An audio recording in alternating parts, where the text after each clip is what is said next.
time of year again. We are officially into fall, and that means that we've got our fall allergies. I know my beloved friend is already back again this year. So, trying to take care of that. Dr. Patel is with us now from Premier Allergy and Asthma to explain what we're allergic to, what's going on. So, fall season, what are the allergens out there? It's ragweed season is usually what we're seeing in the fall. So for all those people that have allergies, they don't really get a break in the fall either. Usually it'll be when it gets a little bit cooler when we'll stop with the pollen. But for now, allergy sufferers still have a few weeks to go. And so, what are some of the tips that you have in order to get around this? How do we avoid the ragweed that's out there, the pollen? Yeah, so ragweed is tough. One plant of ragweed can produce billions of spores, and so it's really a tough allergy to get rid of. And the spores are so small, so they travel really far in the wind. As you were saying, allergies can act up. Asthma can even act up. It can get into your nasal passages. It can get into your lungs and trigger allergy symptoms for those that are allergic to ragweed. So it's a really tough allergy to have, especially this time of year. When the weather's nice, that's when we're really going to see the pollen counts be a little bit higher. So in the last couple of weeks, we've had some really great weather, but the pollen counts for ragweed have also been really high. We've gotten a little bit of a break right now, just with all the rain. So the counts have been lower. And I think for the next few days, ragweed sufferers should be okay because the counts will be a little bit lower. But once that weather starts to get warm again, we might start to see more pollen. I know it's such a hard situation because you want it to be really nice weather, but when it is, you're kind of at risk here.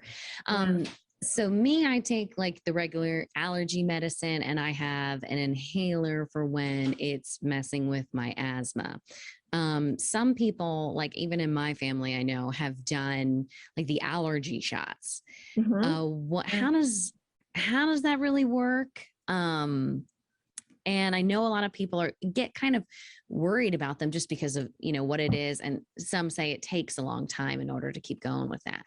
Yeah, so I think, if you are wondering if you have a ragweed allergy, I think it's important to get tested and figure out for sure exactly what your triggers are. So if you are someone where every fall you have a little bit of a runny nose or congestion, you may think it's just a cold, or if it's kind of a cold that never goes away, it could very well be allergies. So I think testing is important just to kind of confirm what we're dealing with. Once you've confirmed that we are dealing with allergies, there's lots of over-the-counter options to treat your symptoms. Over-the-counter antihistamines, decongestants, nasal sprays, sinus rinses, all of those things can help your symptoms. Once you've done that and you're still having symptoms, there are other options that we can help you with. That's where you can go to an allergist and they can desensitize you basically. So once we know exactly what you're allergic to, we can desensitize you to those exact pollens so that you're not relying on medications and your body's able to kind of naturally fight off these symptoms. I'm sure something that's complicating just it's been complicated the last year or two is COVID. And now the Delta variant basically having almost every symptom under the sun. And a lot of them are pretty mild and resemble allergies. So still, how do we know the difference? And what are you recommending to people in order to figure that out? Yeah, it's a great question.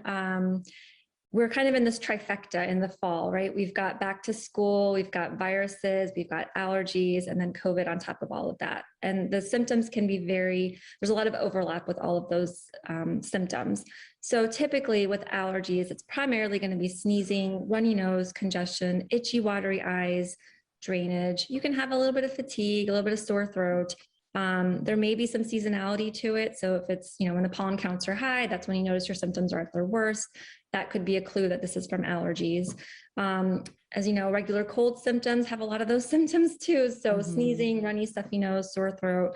And then with COVID, they can be a little bit more severe, a little bit more of the fever, intense fatigue, and those body aches. But if you have any of those symptoms, testing would be best, figuring out, going to see your doctor, figuring out the symptoms, figuring out what kind of testing you need to have done. Now, given the people that you see on a regular basis and their symptoms, have you guys had a more difficult time deciding who comes in and who doesn't to be seen for their symptoms? Yeah. And I think in this day and age, a lot of them are already coming in saying, hey, you know what? I already had my COVID test done. It's negative. I know it's not COVID. So Okay. I'm pretty sure it's allergies. Yeah.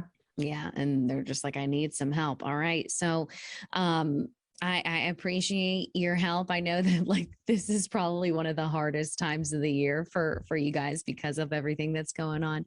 So Yeah. I appreciate all that, and hopefully everyone starts to feel better soon. So too. You Yeah. guys take care. Thanks.